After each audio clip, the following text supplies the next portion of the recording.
Well, a very good evening. It's Easter Sunday, 20th of April 25.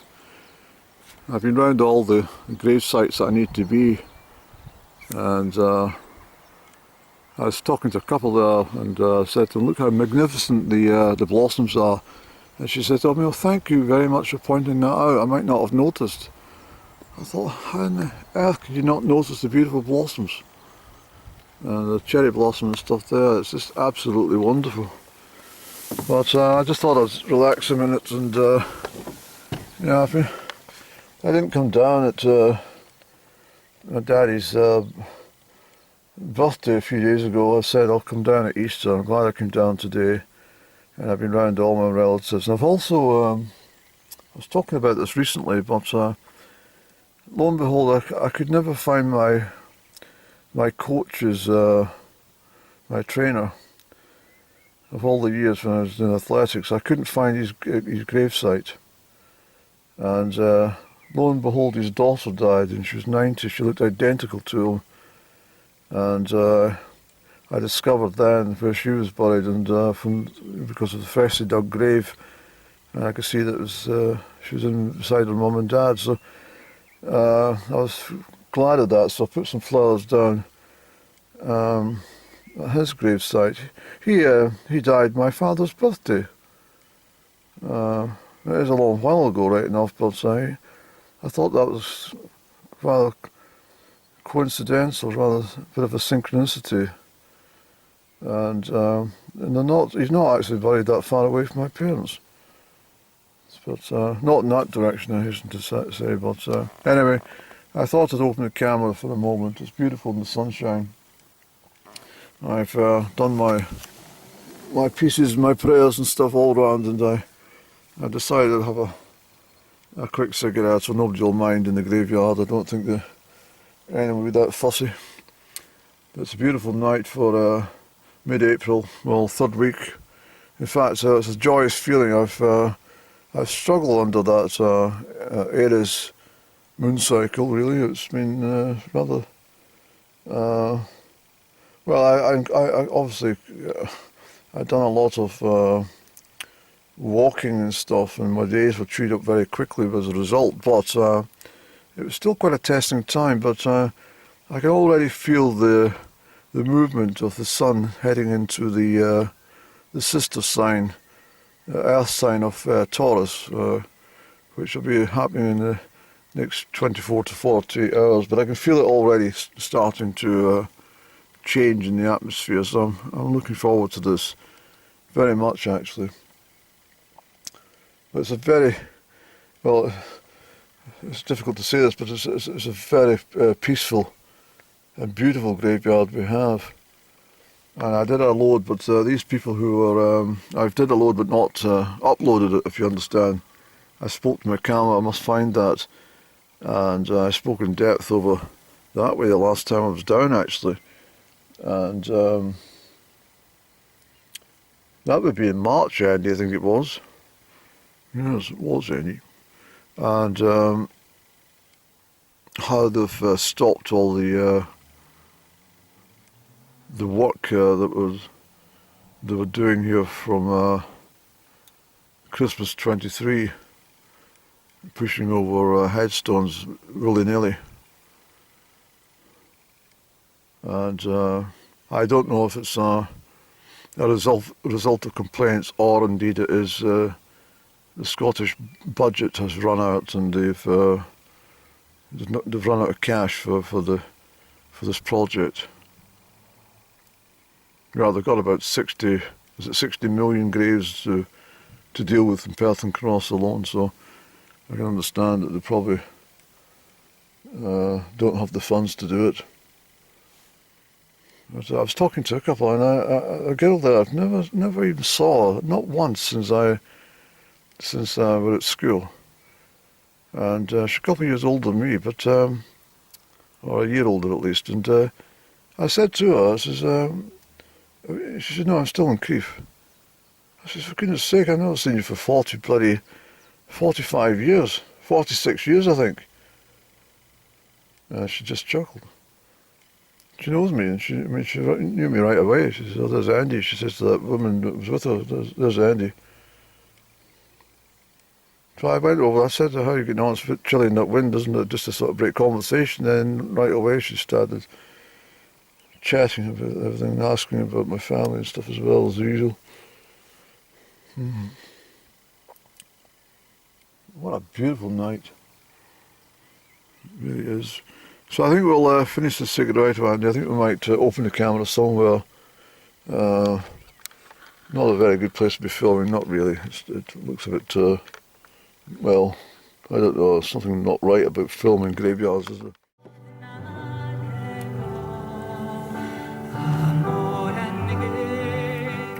That's a better view, Andy.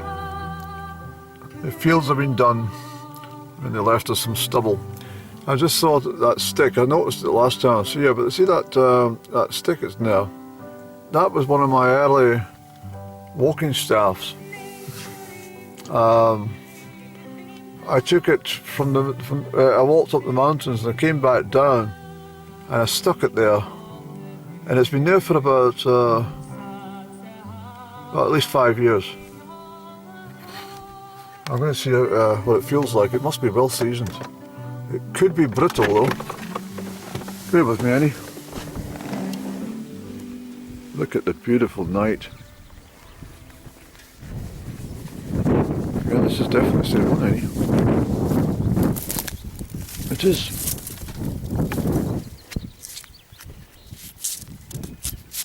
That's amazing. I took that up the mountains, and then I came back and I put it in there. No one's moved it after all those years. It's a chill wind that's coming from the east though, still. And if you don't watch out, you might miss the blossom. Tendency of the blossom to come out, and you only need a gusty night and all the blossom could be fluttered all over the place. I used to have a neighbour who had OCD on the opposite side of the street when I was growing up, and a really nice chap. I best not give his name, but he was a keen golfer, very keen golfer. In fact, he was never bloody away from the golf club in Crieff, and he was an epitome of the stereotypical golfer, you know, from the 1970s. He always had cream coloured lamb's wool, or sometimes it would be you know, bottle green or polo neck, actually, when I think about it. But normally it's fawn coloured sweaters, or in fact he was immaculately dressed for bloody golf. And how he got his car in and out of his driveway beats me. Why are we talking about him, Annie, again? Oh yes, him and his wife had both had a compulsive, obsessional, OCD, what do you call it? Obsessional compulsive disorders. And yeah, both of them did. She was forever washing her outside step. She always sweeping it and then bloody washing it, scrubbing it. My mum washed her front steps and pathway and onto the pavement as well, so I think she had a bit of OCD. But certainly, in fact, most of the neighbours swept in fact, it was a done thing. You swept your path and you bloody scrubbed it with whatever you can get your hands on. People were always busy, especially in the springtime. But I remember this very well, and oh yes, the point of the whole conversation was that we had 3 cherry trees in a little island outside the house, and they were quite large actually. They'd been planted there in the 1940s. So by the mid-70s, they were quite large trees. And in the late April, mostly in May though, I always remember it in May because it always coincided with the school sports and stuff, and an abundance of pink cherry blossom. And dependent on which way the wind blew before they turned to leaf, either our garden got all the bloody stuff if it was a westerly wind, or if it came from sort of northeast, it all ended up in his bloody garden, and it used to cause chaos for both that couple with their OCD, bloody pink blossom, all the bloody grass and all of the steps and all of the bloody windowsills and everything. It was quite amusing. I wonder if any of my family members will remember that. They must do. But it was most very jolly annual event. Which way is the blossom going to fall? Yes. Now we have another neighbour as well. A car approaching from the rear.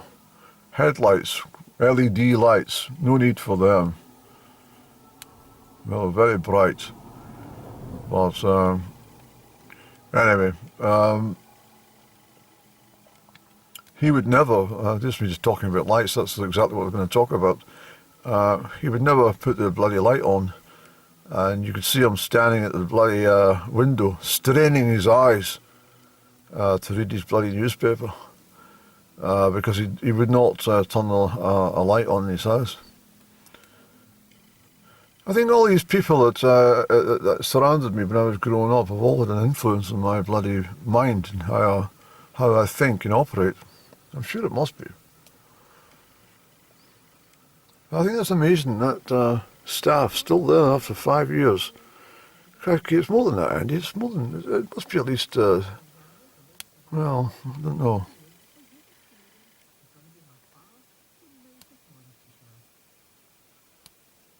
I can't remember exactly when it was, but it's several number of years ago.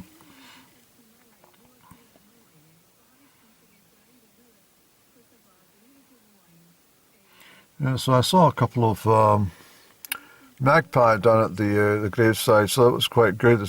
I've been seeing one solitary magpie for bloody ages. But over the last few weeks, it's now two together, so well, that's joy, isn't it? One for sorrow, two for joy.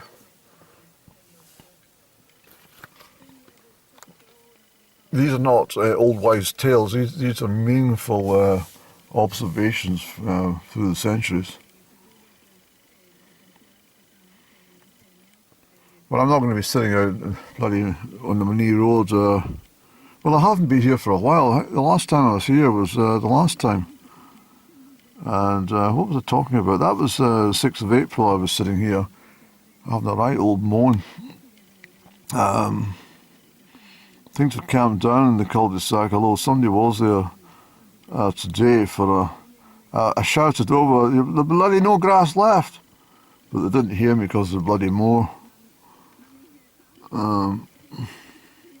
It's a pity he didn't hear me because it would have made him think a little. But I think he gets paid for it, so I think that's why he keeps doing it. Yeah.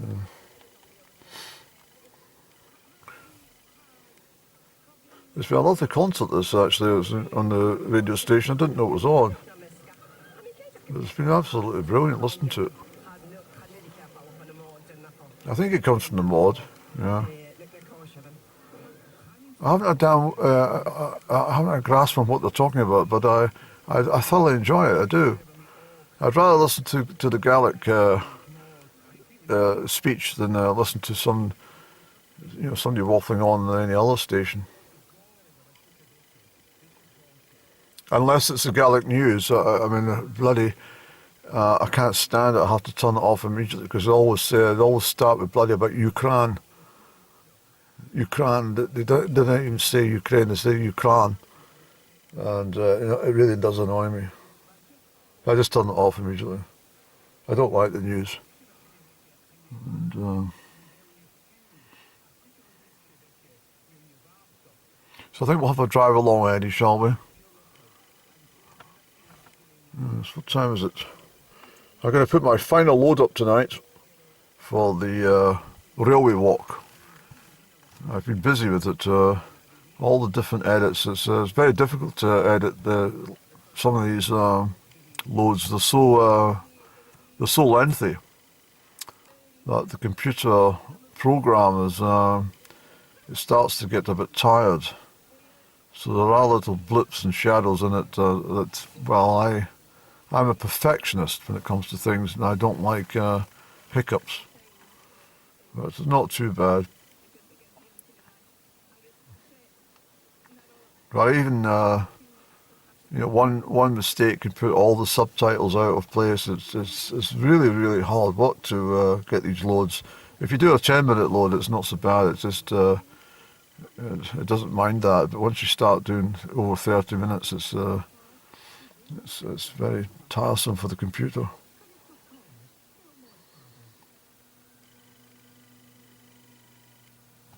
This is beautiful, this music.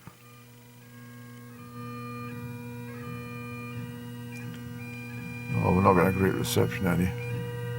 Not really.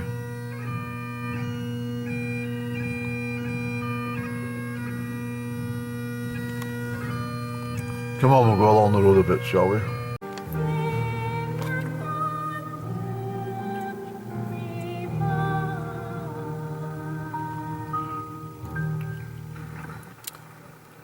Sunset's not for another 15 or 20 minutes yet, so it's dark. Well, not dark, but you know what I mean. It's the lights started to fade very quickly tonight.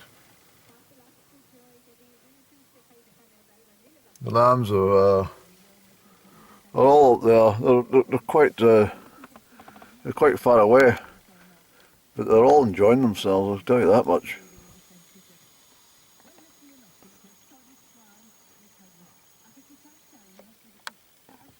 It really is a sight to behold, springtime.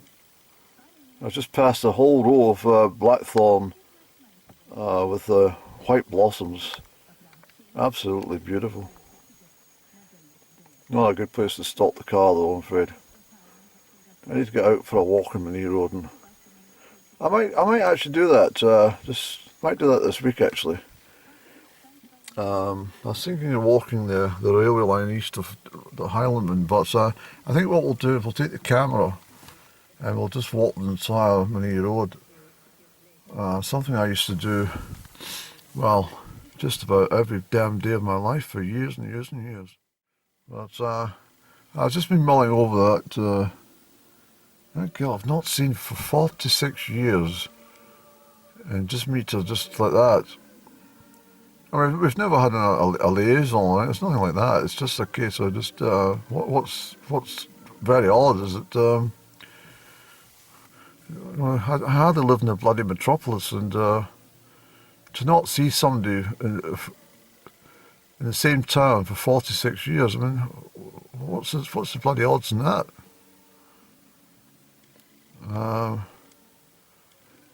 I'm assuming that they don't go shopping. They must shop online or something. Or I'm assuming they've never. Well, I don't know. I mean, it's incredible, isn't it? How many other people I've not seen for years and years? It's quite incredible. It makes me think as well that well, there's 46 years just gone like that. When you look at it, it's not a huge time. In the timeline of the history of the planet, and it's very true. We're only here for a very, very short time. Very short time, and incredibly brief. And the history of even the last 1,000 years is not even it's not even a hair's breadth of the history of the planet. It's not even that.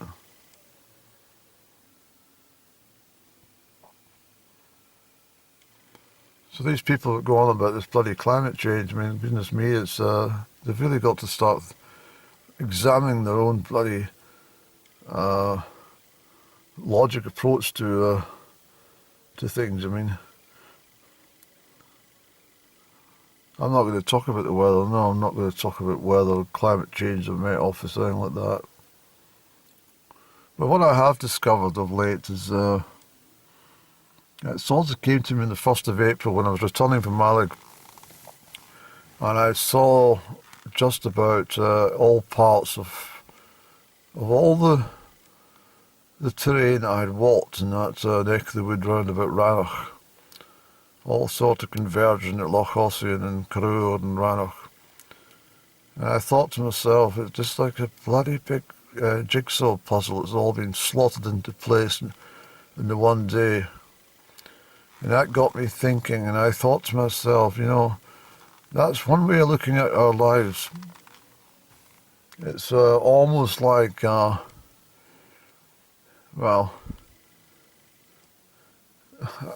caught distracted by the sheep over here for a moment. Look at Mummy taking the children somewhere with warmth. She knows it's going to be a chilly night. She's come with me, you two. We'll go and find ourselves a snug spot before it gets taken by the others. There's a little one in the back. Where are we going, Mummy? Just follow me and stop your nonsense. Hurry up. Yeah, so that's what Mum's. She's looking after the wee ones, you see. And the shepherd will come down later just to check on them all. There's lambing. It only happens once a year, but it's such a beautiful part of our lives, But yes, I think to myself that it's like trying to build or at least put a jigsaw together. Let's just call it the 5,000-piece jigsaw puzzle, all in pieces. And life is, you're in a huge tumble dryer, for want of a better explanation of anything, and you're whirling around with all these pieces of jigsaw puzzle, trying to put them in place to form a picture of life, which is spread out on your own personal box. So you imagine this jigsaw puzzle, and your life is all the pieces, and you're trying to put all the bits in together to fit. That bit works in there. Oh, does it really? No, it fits over here. No, I don't think it does. But you're trying to do it inside a revolving turntable. Not turntable, tumble dryer, Annie. And so all the pieces keep getting discarded and out of your hands, and upside down you go, and so is all the bits of the jigsaw. And that's why life is so difficult. But it doesn't change. All the parts are there. All the components of your life are all part of this one picture, which builds from the moment you arrive until the moment you depart. And I'm absolutely sure that once that day you finally put the last segment in and take a step back and look and say, that's my life, that's it over. So don't be in too much of a rush to complete your jigsaw. There was a little bit of part of me was just recently thinking, gosh, I've done so much in life, there's nothing left to do. And I thought to myself, that's not the way to look at things. There's plenty new things to approach. More than enough. So I have to find another project to entertain myself for the next stage, I think. I don't know what it's going to be. I don't know what I'm going to do.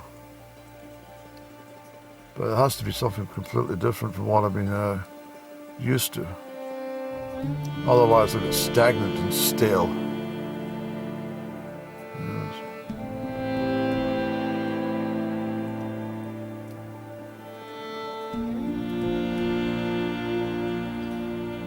Everything's really beautiful, isn't it, Annie?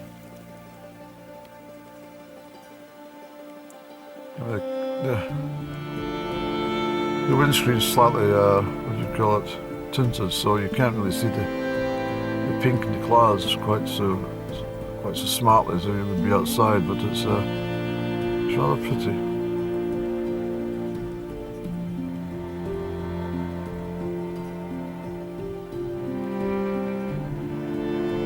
Yeah, it's just a nice place to sit. Well, I only know 3 places in the whole damn road that you can sit.